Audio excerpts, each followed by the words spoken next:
It's Ken from smartforexeducation.com. Daily review, 11th of July 2013. So the first chart is the gold chart. We've seen a break above the previous resistance, which is at $1,269 an ounce. We had some news that came out last night, that's European time. Ben Bernanke basically stated that they're looking to continue to support stimulus package, so hence the reason why we've seen a push higher.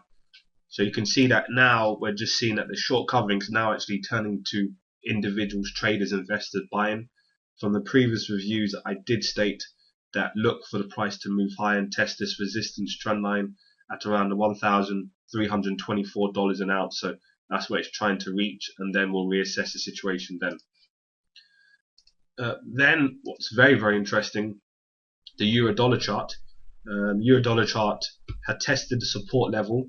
There was a bullish divergence, and we then had some news on top of yesterday with Ben Bernanke, but also with the Euro Fund. So the ECB are putting together or the European Commission are putting together a 70 billion euro fund to backstop banks, so they can decide whether they can save or shut down banks.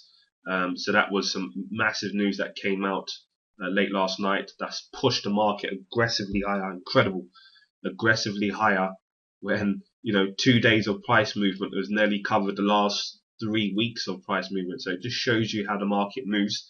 But I did say that there was a bullish divergence here at this level when the price was holding around a 1.2813 and look for a turn. But it was a huge move. We're looking at probably about 300 pip move. Incredible. Very, very volatile. Very volatile. Could have actually nearly broken through the highs in 1 day. So, in these situations, your risk management has to be right, because, if you just went to bed and you had a stop as a potential short, you're getting squeezed out. Or if you had a long position, then you're phenomenal. So sometimes with trading, yes, it's about strategy, but it's also about luck as an element there. Let's take a look at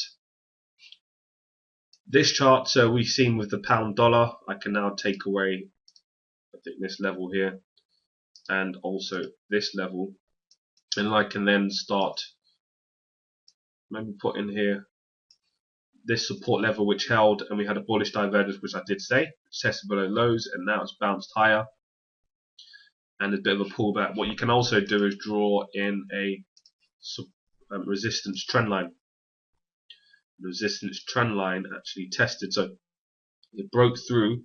Price has not closed yet because obviously it's today, so this is interesting to see whether it will hold. If it holds, then you can see price may hold, but I see a continued move higher. So that's a trading setup. Let's take a very quick look at the dollar yen. Dollar yen, like I said, bearish divergent, aggressive move lower. I hope you took advantage of this position and look for continued move lower. That's the plan. So anyway, good luck trading. Speak to you soon.